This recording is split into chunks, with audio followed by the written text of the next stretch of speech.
power of Mikael, and in the names and letters of the great southern quadrangle, I invoke ye archangels of the watchtower of the south and of fire.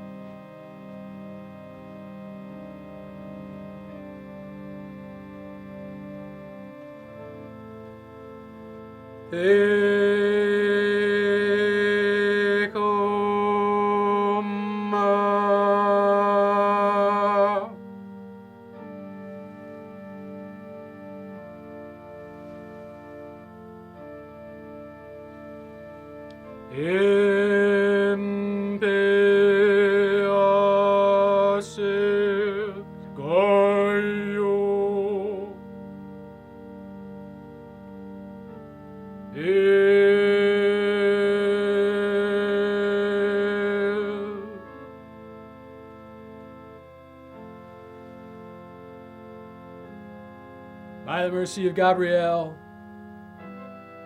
and in the names and letters of the great western quadrangle, I invoke ye archangels of the watchtower of the west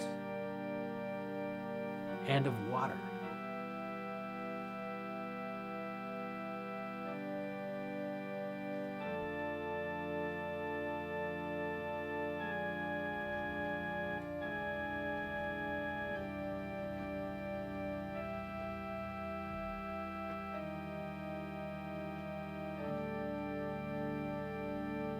Ex apud.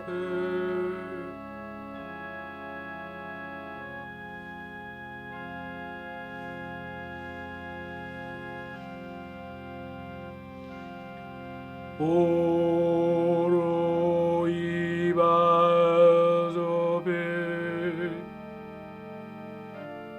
Shama Ata.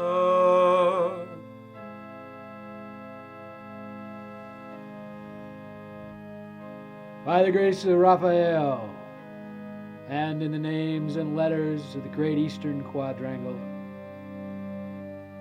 I invoke ye archangels of the watchtower of the east and of air.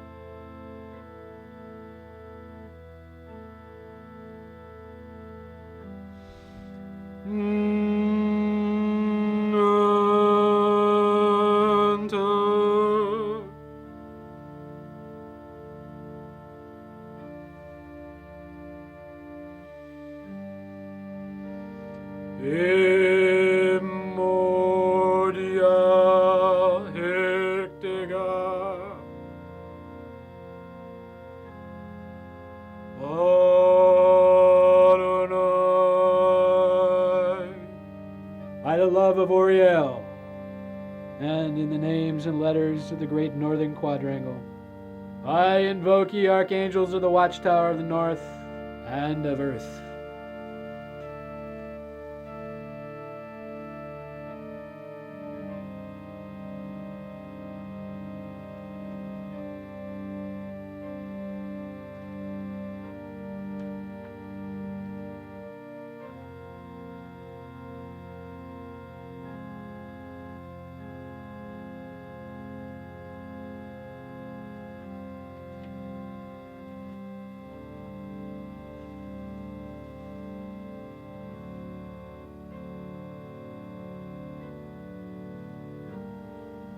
Exa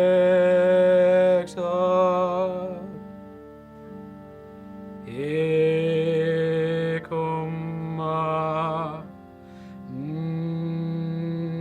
Nanta Vitoe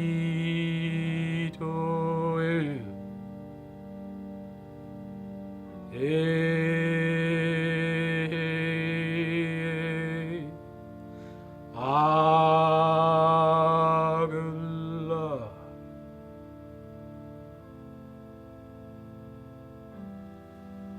by the power of Yadabaoth, and in the names and letters of the mystical tablet of union, I invoke ye divine forces of the spirit of life whose dwelling is in the invisible.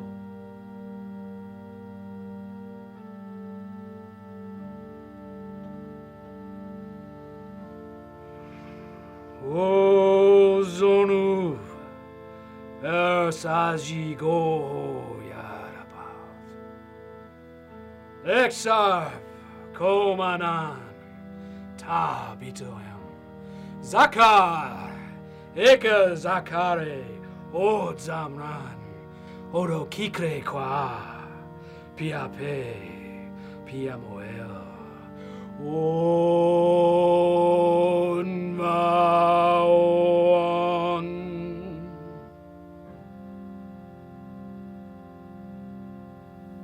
Let the divine white brilliance descend.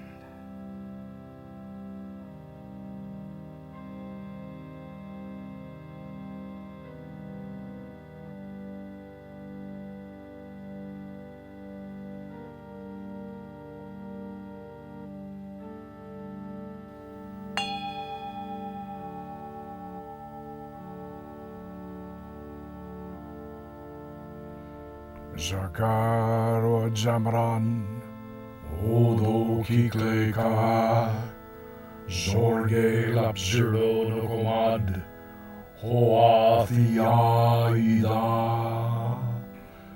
Zakar od Zamran, Odo Kikleka, Zorge Lapzirdo Nokomad, Hoathiaida.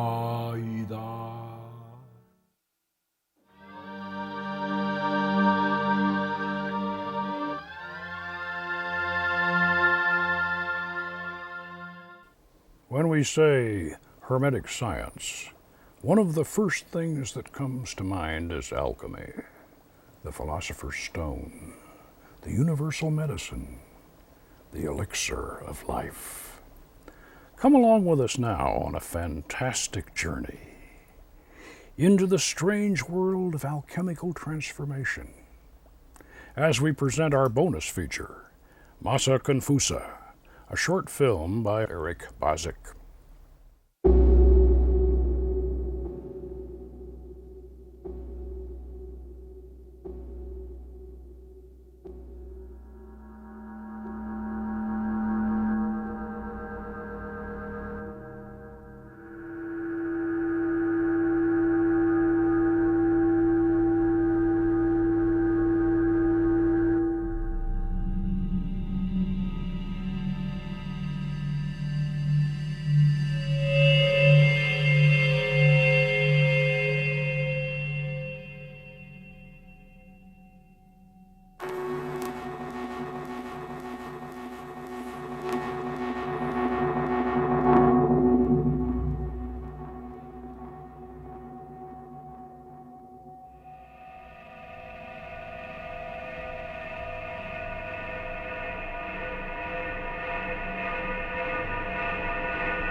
I think I'll stay with Viagra.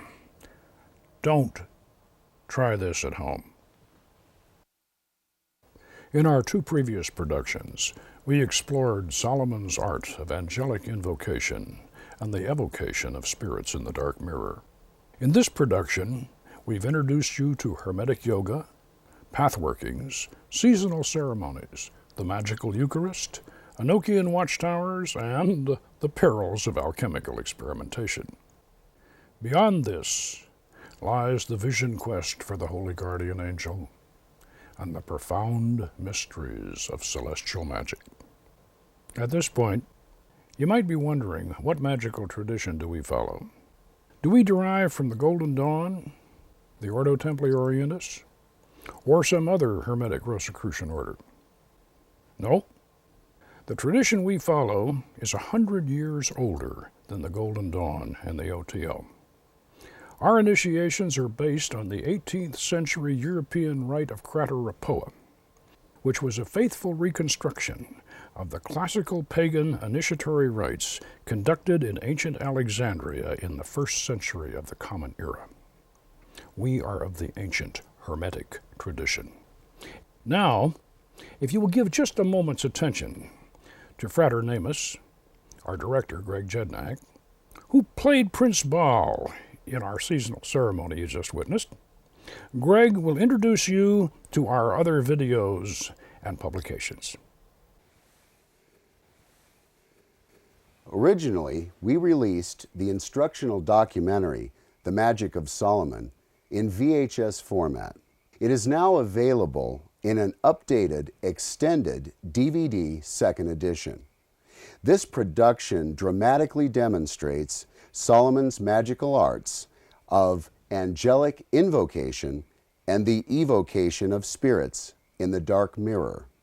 At the same time, we released the companion volume, The Book of Solomon's Magic, for students who wish to actually master and practice Solomon's ancient art of magic.